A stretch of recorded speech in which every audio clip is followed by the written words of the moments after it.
Hello, and in this video we're going to look at the new Cashflow Forecast app by QuickBooks.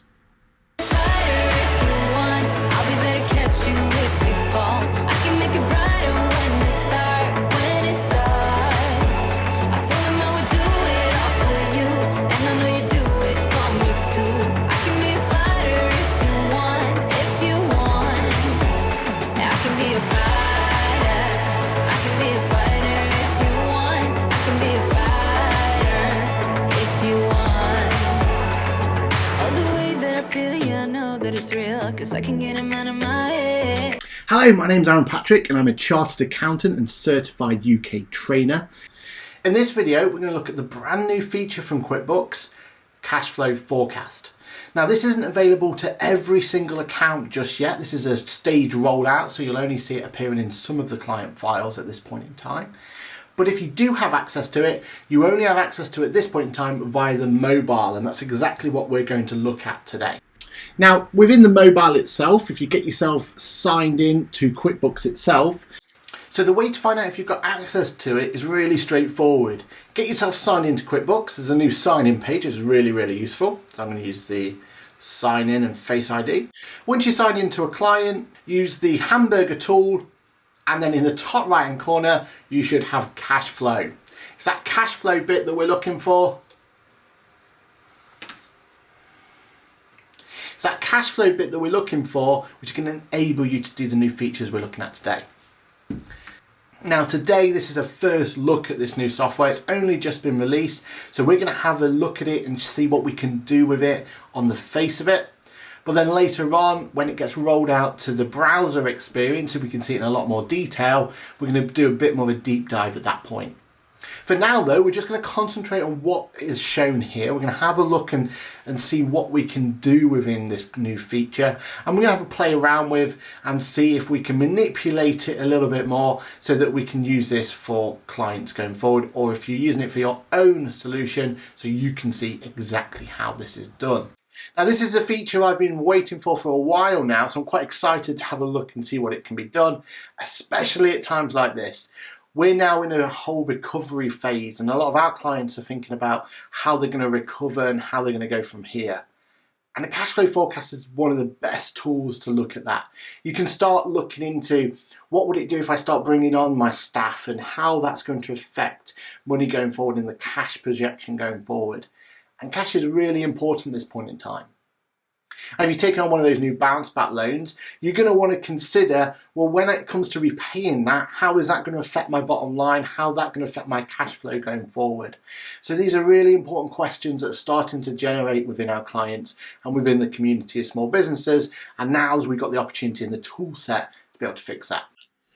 Okay, so I'm using the QuickBooks app, so I'm going to go on from the iOS perspective.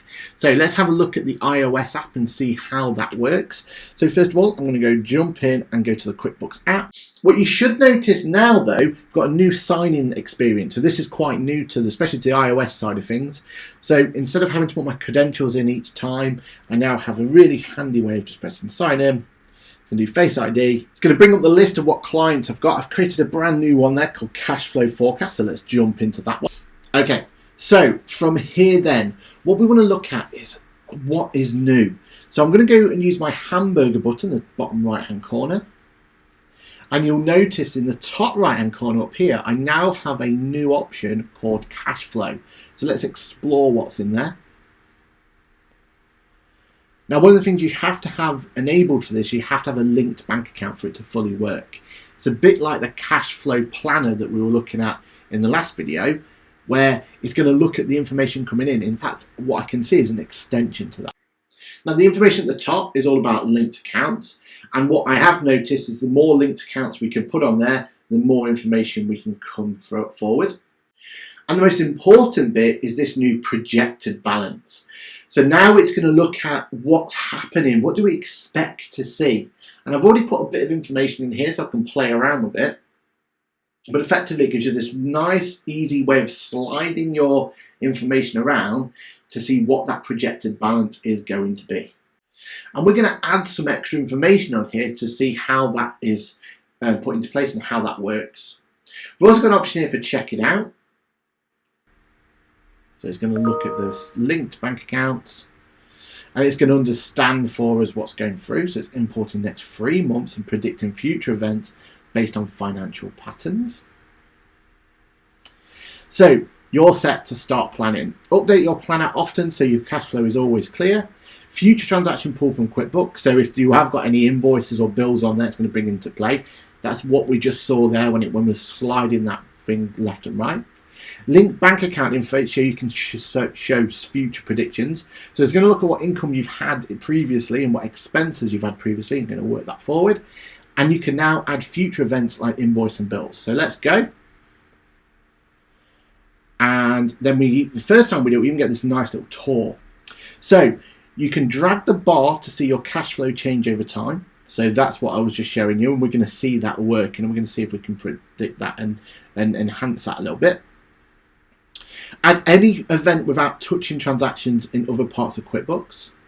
So that's going to give you an opportunity to add events to here only, so that it won't affect your VAT returns or anything like that. It's only purely going to be for this account only.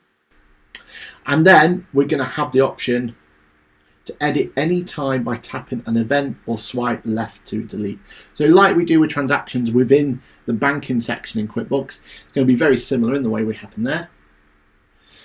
And the events with this, I don't know what icon we're going to call that, science icon, are predicted using your bank history. So then you're going to know which ones are predicted and which ones have actually happened. So that's going to be really nice and useful. So let's press done. Brilliant. So on this particular, this is just a fake company here, but if I scroll forward, you can see it's looking at all the different transactions. Now in this particular case, we don't have many. First of all, we have a billing of £500, and you can see it's then bringing that in for me. And then as I move that across, although it doesn't like it when I'm in the middle, but when I move that across, you'll see it then goes up plus 1,000 because of the extra days that are coming through. I can add an event. So if I press add event, keep on adding, no risk to your books.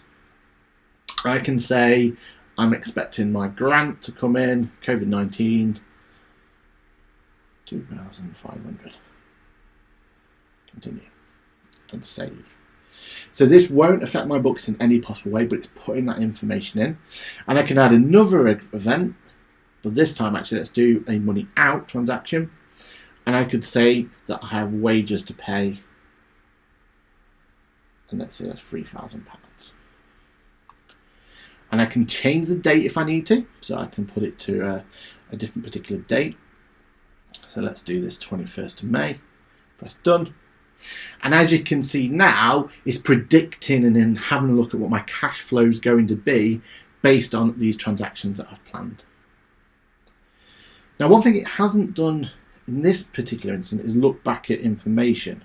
So I assume that's because the account that I've added doesn't have that many transactions coming in and out. So it's not been able to predict and show that. So that's something I'll have to look at in a different video. But what it is showing here is how you can add events so you can keep an eye on it. But it's also going to look at, if I go back to here, anything to do with invoices or bills that you've got on the system. So let's play with that. Let's have a look and see if we can add that to it. Now, one thing I have noticed is I haven't figured out quite yet how we get out. Or you just swipe from the left-hand side to get back out. And you can see here your upcoming and your coming up transactions are viewable, and then you can see it in any more detail if you need to. And do note in the top right-hand corner as well, there's a plus button, and that's where you can add things as well if you want to. Okay, so that's quite useful, and this is now updating based on what's actually happened in terms of that information we've just put in terms of events. Now let's bring up the desktop app and see what we can see has changed in there. We're not expecting to see anything to have changed as such at this point in time. What this initial rollout was all about was all about the mobile app being updated, and then later on we're expecting to see the desktop app going through with us, or the browser app, should I say. Okay then, so looking at the desktop app, you'll notice that we've got the cash flow enabled. Remember to get that cash flow in, and then from here we've got to make sure our widget for cash flow is turned on. When that is turned on, remember this is just for looking at cash flow in terms of what's happened. So let's press done on that one. So it's seeing it's gone backwards in time on this one, and it's looked at what's happened in the last couple of months, and it's quite useful because it's telling me what's going in and out. Now at this point in time, remember, we can't just use the app, the browser experience. We now need to jump back to the phone to see what's been happening. So let's get the phone up and running. You'll notice now we've got some extra events coming up. So it's taken the information from QuickBooks and it's put these extra events in. So now if I started moving my slider around, we've got some different answers, but probably the best thing to do is press that checkout button. And now we can see what's happening in terms of future events and how the cash flow is going. Hello, I interrupt this video to give you a quick word from our sponsor, Boffix. Boffix is the perfect place to come along if you need any support for QuickBooks. They're online accountants who can have you supported. As you can see from here, we've got the opportunity to look at accounting, virtual office, call handling. They've got everything ready for you. And they also have a special offer for you at this moment in time. If you need your account looking at and cleaning up, contact Boffix, tell them AppleCore Production sent you, and you'll have the opportunity to have a discounted rate and making sure we can clean up those QuickBooks license for you, get it all nice and tidy, so going forward you can have it as clean. They have a full range of accounting and bookkeeping solution, and right on their website is the opportunity for you to go in and actually look at the prices on offer. You can use this interactive tool here to understand exactly what solutions you need or don't need, and then you can turn on features and services as and when you need to. That's a real quick look at Boffix. Now back to the video.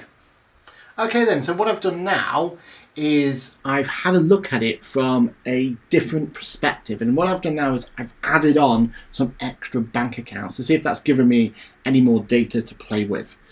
So let's have a look first of all at what I've done. So on my dashboard I now have 2 bank accounts. Now I've got 2 bank accounts there as well. You'll notice significantly it's changed regarding this area. So this has hopefully shown me some more details. This is what we looked at in one of those other videos. So now let's look at the app itself. So remember, that's where all the adjustments are. You'll notice now if I was to jump into the cash flow part, now we've got both apps there, so that's quite useful to see. You'll see there's both apps sat there. Now with both apps there, what we can now do is see if that's made any more of the adjustments. So if I go to check it out, you can see it's still just looking at the ones we brought in. So it's not quite figured out yet how my projection's going, and it's not brought in any of those new ones. So what I'm really looking to look at this point is I'm trying to force it to see those new items that it thinks are more of a regularity. So I'll keep playing around with that and see if we can get that in. But at this point in time, it's good that it's seeing both of them though, so that's really, really useful. But it's not quite started to look at the transactions going through, and if it can see any of them as transactions that it can start thinking about going forward. I'm going to add more bank accounts to here, see if there's anything that we can bring in. So things we've learned so far is, first of all, you have to have a connected bank account. So let's make sure that if you want to use this feature, you're connecting your bank account to it. It doesn't seem to be able to correspond with CSV imports at this point in time. And now I've added a third bank account to it. Now the difference of what I've done here is I haven't actually gone through and added all those transactions. In fact, if I was to try and put in transactions now, I've got 99 plus transactions still to put into the system. So it'll be interesting to know if it's taking into account ones that have already been processed by you, or is it going to look at anything else? So let's have a quick scan of what's happened. So now we've updated to another account. We've seen a projected balance, and if I go to check it out,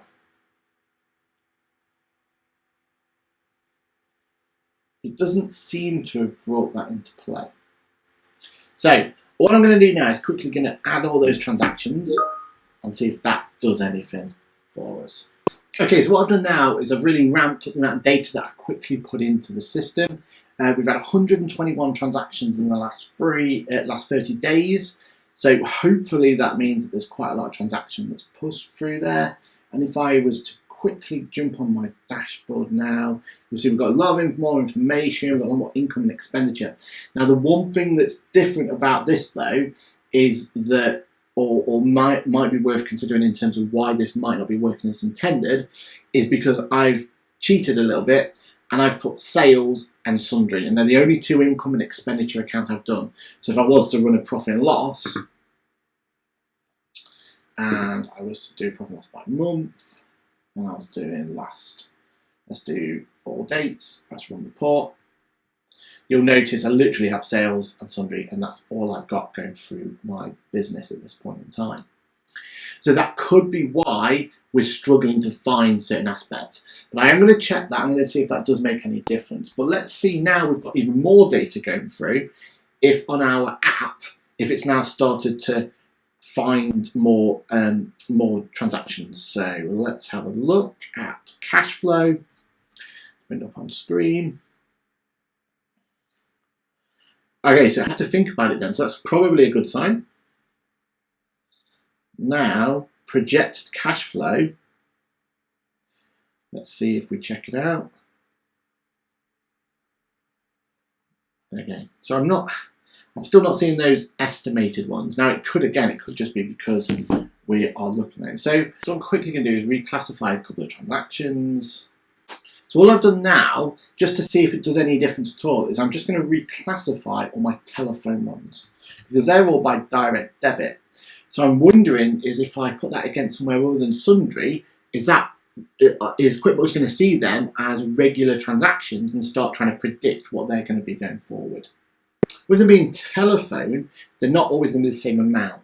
And what I'm going to do now is I'm also going to reclassify transactions I know happen on a regular basis. I'm just going to call it rent to see if it can distinguish it. So this is the same one happening each month, and see if it just picks it up as a transaction that must happen from time to time. Now you can see I've started to split out some transactions. Alright, so hopefully it's now starting to see a bit more of a trend. So let's see if that's made any difference. So now we've got those extra accounts connected and there's a little bit more detail in terms of what the expenditure's been. Let's see if QuickBooks can spot any of these trends and start putting into my cash flow forecast for me. Okay, so we've got all our linked accounts there, so that looks good. And we've still coming up, it's still only showing the ones we've processed. There's nothing there that it seems to have picked up. A 90-day period. But if I jump into that check it out area, yeah, again, it's not seeming to have picked that up just yet, which is fine. I mean, we're still learning how this is going to work, but at the moment, it doesn't seem to be picking up trends.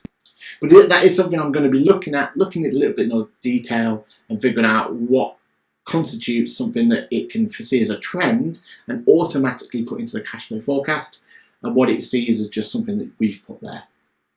As we saw when we put bills and invoices in, it's going to be looking at them and it's going to put them into it, so that's great. And you have that opportunity to put your own event in as well for something that you don't want to include on QuickBooks. You don't want to confuse QuickBooks in terms of your VAT return or anything. You can put that straight in. And that's it. That's a real quick look at the new cash flow forecast feature. Again, it's only on mobile at this point in time, but that doesn't mean that it's not going to just end just there. We're going to see that coming forward. We're going to see more iterations of it, and we're going to see it in the browser experience at some point soon. When it is available in the browser, I'll be sure to make sure that we do a video on it to look at it in a lot more detail so we can understand exactly what's going on. This feature is really important to small businesses at the moment. It's couldn't come at the better time. Now we're going to have that opportunity to have a look at what's going on in the business, predict from a cash flow point of view how likely we are in terms of being able to recover for this and at what rate and how quickly we can start ramping up. This is a really critical time for small businesses, and we need to be thinking about what is going to happen, not just for the next week, not for the next month, but we're going to start looking long-term future. And this is what this is all about. It's going to take trends, it's going to look at what's happened within the business, and it's going to be able to give you the chance to predict what you can do and what your business can do in terms of recovering it the best possible way. Have a play around with it if you've got access to it. If not, keep an eye out for those updates. And obviously on the channel, we'll be looking at any updates that come along going forward. My name's Aaron Patrick. I've been here to give you an insight into what's going on with this new system. and hopefully that's been good for you. If you have any questions or anything else, use the comments below. We even do a webinar on Monday, so if you have a chance to come and join us live, we'll be able to talk to you and be able to explain any questions and everything else. And it's going to be looking at the QuickBooks app itself in a lot more detail, and I'll make sure there's details down the bottom of how you can get yourself involved. So hopefully I get to see you on that live webinar. If not, stay safe, and I'll see you in the next video. Bye for now. They say, yeah, yeah, yeah, yeah, yeah, yeah, yeah, yeah. I told him I can be a